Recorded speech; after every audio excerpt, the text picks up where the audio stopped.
Assalamualaikum warahmatullahi wabarakatuh. Selamat pagi. Selamat pagi.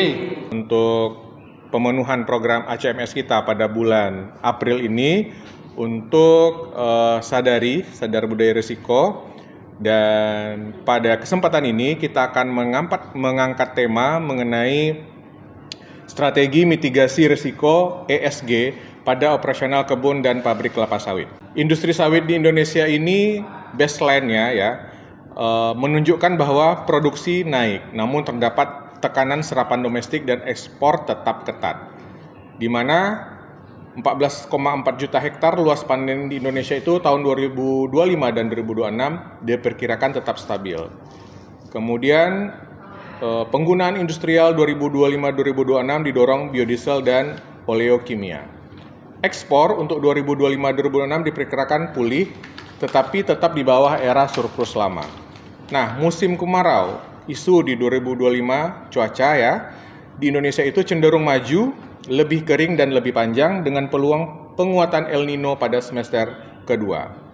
Nah, maknanya bagi kita PTPN 4 adalah produktivitas, efisiensi PKS, dan ketepatan data ESG menjadi pembeda margin ketika ruang ekspor makin selektif. Di laporan BMKG untuk sinyal iklim 2026 ini, cuaca tahunan normal berdasarkan EOY, akan tetapi kemarau 2026 lebih cepat, lebih kering, dan lebih panjang. Risiko sawit 2026 bersifat dua fase. Awal tahun masih basah, lalu pertengahan akhir tahun lebih menekan air, api, dan utilitas.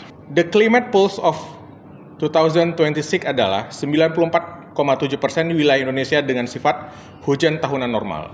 Kemudian 46,5% ZOM dengan awal kemarau lebih maju. 64,5% ZOM lebih kering dari normal saat musim kemarau, dan 57,2% ZOM dengan durasi kemarau lebih panjang.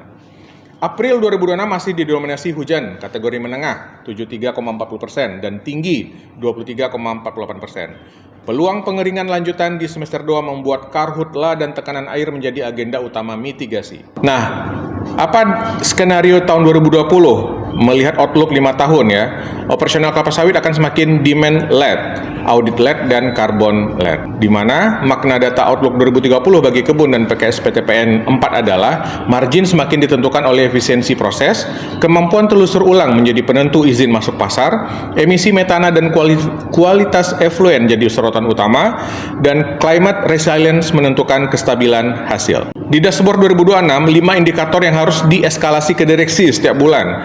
Direksi harus memiliki beberapa indikator utama yang paling terkait secara signifikan terhadap perubahan iklim yang selanjutnya berpotensi untuk menimbulkan risiko operasi dan atau kategori risiko lainnya. Yang pertama, hari tanpa hujan, kemudian titik panas dan api, kemudian air baku dan batas air, kemudian panen keolah, dan terakhir keluhan. Alasan utama kenapa mitigasi risiko ESG ini menjadi kritikal di PTPN 4, di mana salah satunya adalah B50 siap berlaku di Juli 2026. Kemudian ISPO kita juga harus diperkuat, dan RSPO 2024 efektif.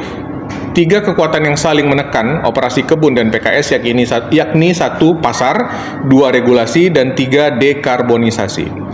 Implikasi langsung untuk PTPN 4 adalah: pertama, kebun harus lebih tahan iklim; 2, PKS harus lebih rendah emisi; dan ketiga, data rantai pasok harus siap diaudit. Perspektif ESG di perkebunan kelapa sawit dan pabrik kelapa sawit dalam menyikapi dinamika konteks bisnis dan persyaratan sertifikasi secara profesional, di mana ESG itu bukan lagi isu kepatuhan tambahan, dan ESG di kebun dan PKS telah menjadi disiplin bisnis untuk menjaga akses pasar, biaya operasi, ketahanan iklim, lisensi sosial, dan kesiapan sertifikasi.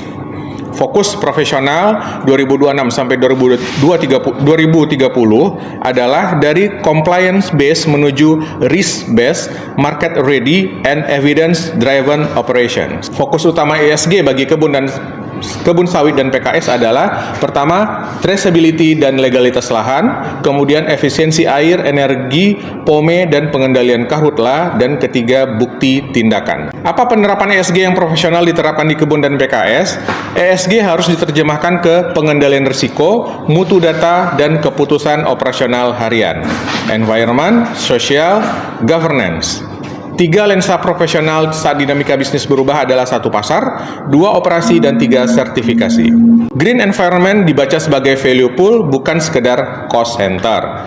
Alasan pemilihan kelima aspek yang relevan adalah CBG atau biogas, energi dan boiler, air dan limbah, serta pasar. Kemudian yang terakhir adalah roadmap transformasi kepatuhan menjadi integrated ESG operation, di mana di 2025 sampai 2030 itu nantinya kita akan memfokuskan pada optimize value pool dan carbon intensity, kemudian integrated reporting and buyer confidence, dan terakhir continuous improvement across estate and mills.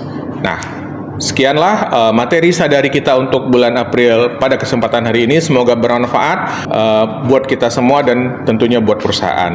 Terima kasih atas perhatiannya. Mohon maaf atas kekurangannya. Saya tutup. Assalamualaikum warahmatullahi wabarakatuh. Waalaikumsalam.